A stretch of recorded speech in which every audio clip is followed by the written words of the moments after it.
जाहिर तौर पर बात है कि कांग्रेसियों में निराशा होगी, राहुल गांधी को झटका लगा हाई कोर्ट से, काफ़ी उम्मीदें रही होंगी आप लोगों को। सुप्रीम कोर्ट तक जाएंगे और मुझे जस्टिस के प्रोसेस में पूरा विश्वास है। सुप्रीम कोर्ट में ज़रूर मुझे विश्वास है कि उनको न्याय मिलेगा। जिस तरह की सजा दी गई मानहानि मामले में, कांग्रेस के नेताओं ने कहा कि अधिकतम 2 साल की सजा साजिश के तहत दी गई है, और ताकि लोकसभा में राहुल गांधी आवाज़ ना उठा सकें। तो ऐसा क्या लगा बीजेपी को जिसकी वजह से आप लोग ये बात कह रहे हैं? भारत जोड़ो यात्रा में जो समर्थन और पॉपुलैरिटी, लोकप्रियता जो और लोगों का जो सपोर्ट राहुल जी को मिला, उससे घबराए। उसके बाद जो उन्होंने सवाल उठाए लगातार, राहुल जी की आवाज़ इतनी बुलंद, उन्होंने बुलंदी के साथ करप्शन चार्जेस और अडानी के ऊपर जो बातें उन्होंने जो उठाई, वो उसके ऊपर प्रधानमंत्री जी ने जवाब भी नहीं दिए। तो इन सब चीज़ों से अनकंफर्टेबल हो गई बीजेपी और इसलिए ये सब काम किया। मैम, चूंकि हरियाणा कांग्रेस की कार्यकारी अध्यक्ष है, हरियाणा की बात कर लेते हैं। हरियाणा सरकार किस तरह काम कर रही है? जाहिर तौर पर बात है कि कांग्रेस की है तो उस पर सवाल खड़े करेंगे ही, लेकिन हरियाणा में बीजेपी जेजेपी गठबंधन को लेकर सवाल खड़े हो रहे हैं। क्या आपको लगता है कि ये गठबंधन आगे चलेगा? क्या सिर्फ ये सरकार बनाने तक के लिए गठबंधन था? जेजेपी बीजेपी दोनों टोटली फेल्ड पार्टीज़ अब हो चुकी हैं जहाँ तक हरियाणा का सवाल है, और दोनों ने मिलकर हरियाणा के लोगों को बहुत बड़ा धोखा दिया है। जेजेपी की तो खाते भी नहीं खोलेंगे इस बार, और बीजेपी के लिए तो लोग ऐसे भरे बैठे हैं, क्योंकि जो दावे ठोके थे बीजेपी ने, लोग कहते हैं जब हम गांव में जाते हैं कि बहन जी ये भारतीय जनता पार्टी नहीं, भारतीय जुमला पार्टी है। क्या बड़े बड़े वायदे करे थे कि किसान की हम आमदनी दुगनी करेंगे, इतनी बेरोज़गारी मिटाएंगे, इतने सारा रोज़गार देंगे। आज नौजवान भाई का क्या हाल है, कितनी अनएम्प्लॉयमेंट है, बेरोज़गारी है। किसान से सब कुछ ही ले लिया, और ऐसी स्थिति है आज किसान की कि ना तो उसका बच्चा जब पढ़ता है, ना उसके सामने कोई मार्ग है, ना पीने का पानी तक नहीं गांव में। जब आप गांव में आप जाएंगे तो आप देखेंगे कि क्या व्यवस्था, किस प्रकार से आप मानो कि जैसे कुछ भी नहीं।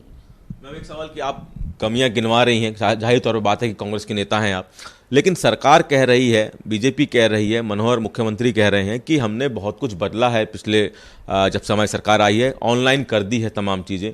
पोर्टल व्यवस्था को किस तरह देखते हैं आप? ये मैं नहीं कह रही, ये जनता कह रही है, जनता भुगत रही है। और ये कहने से क्या होता है, कुछ भी कुछ कह सकता है। ये तो जनता हमें बताती है, वो हम आपको बता रहे हैं, अपना दुख देखते हैं उनका, तब हम आपको बोल रहे हैं। और जहाँ तक पोर्टल का सवाल है, ऑनलाइन का सवाल है, वो तो सबसे बड़ी मार है लोगों को। आज के दिन अगर इनकी सरकार जाएगी तो इसके ऊपर जाएगी, और जाएगी अगर तो इसमें है ही नहीं। एक इंसान हर एक परिवार से वो अपने कागज़ पकड़ के दर बदर भटकता रहता है। कभी उसको बोलते हैं पोर्टल नहीं चल रहा, कभी बंद है, कभी है नहीं, और यही उन पूरा जीवन बीत रहा है पिछले 10 साल से ये काम करने में।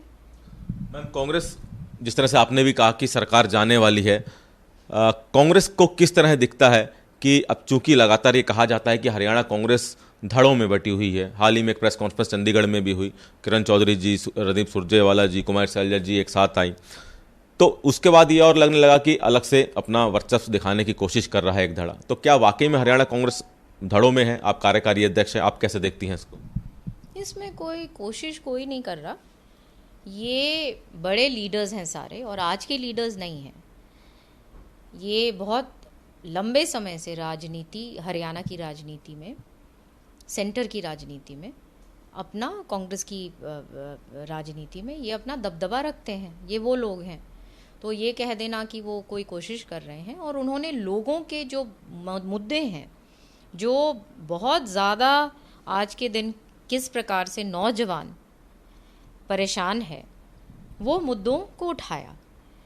जहाँ तक धड़ों की बात है, ये कांग्रेस पार्टी में बड़े बड़े लीडर्स हैं और मुझे विश्वास है कि बाबरिया जी जो हमारे नए इंचार्ज हैं वो ज़मीन से जुड़े हुए नेता हैं और उनका असर है और मुझे विश्वास है कि वो सबको संभाल पाएंगे और लोकसभा चुनाव की तैयारी सबको इकट्ठे बिठवाकर करवाएंगे। तो क्या ये सच है कि हरियाणा में कांग्रेस, जिस तरह से कई कांग्रेस के नेता कहते हैं कि एक ही परिवार के पास है, वही उन्हीं के अध्यक्ष हैं, उन्हीं के ही फैसले सुन रही है कांग्रेस, क्या ये सच है? हम सब भी हैं, बहुत लोग हैं, ऐसी बात नहीं है। ये तो जो ये बातें, ऐसी कोई बात नहीं है, सब कांग्रेसी हैं, चाहे रणदीप जी हों, शैलजा जी हों, किरण जी हों, सारे इतने सारे बड़े बड़े और भी नेता हैं और छोटा से छोटा कार्यकर्ता, गांव लेवल का, ग्रामीण लेवल का कार्यकर्ता, सब मजबूती देते हैं। ये कोई कांग्रेस एक इंसान की पार्टी नहीं है। एक सवाल मैम कि लंबे समय से हरियाणा कांग्रेस का संगठन नहीं तैयार हुआ है। संगठन को लेकर कांग्रेस के जो कार्यकर्ता हरियाणा में वो भी चाहते हैं, ये माना जा रहा है कि संगठन की लिस्ट बाहर आएगी तो चुनावों को मजबूती मिलेगी। कब तक संगठन तैयार हो जाएगा? कई प्रभारी बदल गए, अब दीपक बाबरिया जी को जिम्मेदारी दी गई है, क्या माने कब तक संगठन की सूची जारी हो जाएगी? ये एक डेफिनेटली कंप्लेंट है ग्रास रूट की और संगठन को जल्द से जल्द बनाना चाहिए और जैसे बाबरिया जी ने प्रॉमिस किया है, मेरी यही उम्मीद है कि वो ये काम जल्द से जल्द कर सके और लोकसभा से पहले हो सके, क्योंकि पहला चुनाव लोकसभा है, उसके बाद फिर विधानसभा आएगा। लोकसभा की बात आपने की है तो आपकी लोकसभा सीट की बात कर लेते हैं। कितनी तैयार हैं आप अपनी लोकसभा सीट से? धर्मवीर जी वहाँ से बीजेपी के सांसद हैं, भिवानी महेंद्रगढ़ से, वो भी जीत का दावा कर रहे हैं।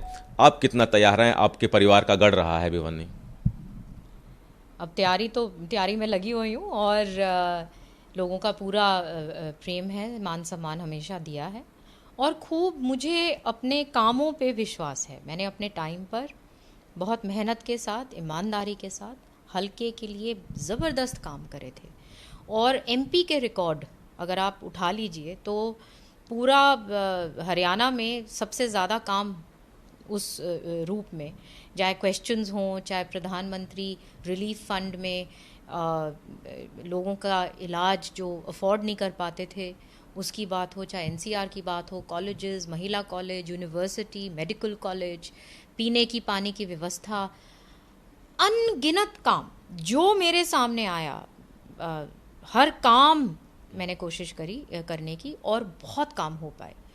तो उसके आधार पे मैं लोगों के बीच में जाऊंगी और लोगों को मालूम भी है कि किस प्रकार से किसानों की आवाज़ बड़े बुज़ुर्ग आए थे।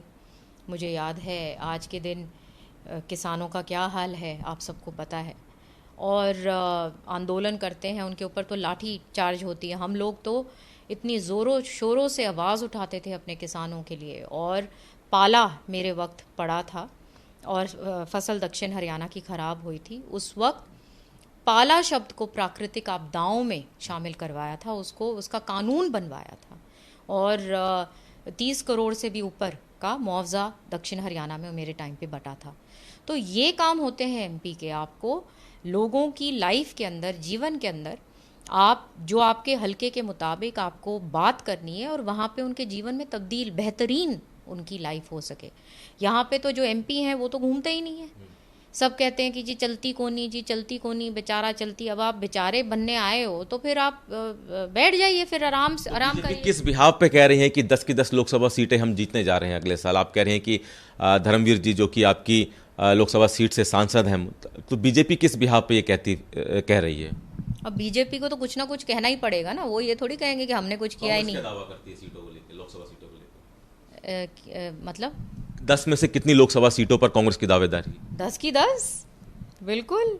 बहुत देखिए मजबूत होती जा रही है जन प्रतिदिन, हर रोज़ कांग्रेस मजबूती पकड़ रही है और मुझे पूरा विश्वास है कि लोकसभा में बहुत अच्छी परफॉर्मेंस कांग्रेस की रहेगी। धन्यवाद। तो श्रुति चौधरी जी, जिन्होंने एक एक करके सूरज समाचार के सभी सवालों का जवाब दिया। राहुल गांधी की सदस्यता रद्द अभी बरकरार है, जिसको लेकर श्रुति चौधरी ने कहा कि सुप्रीम कोर्ट जाएगी कांग्रेस। साथ ही साथ हरियाणा कांग्रेस में किसी तरह की गुटबाजी नहीं है, सब एक परिवार के सदस्य हैं, ये भी कहना श्रुति चौधरी की तरफ से है। कैमरामैन प्रियदर्शन के साथ दिल्ली से सूरज समाचार के लिए विनय सिंह।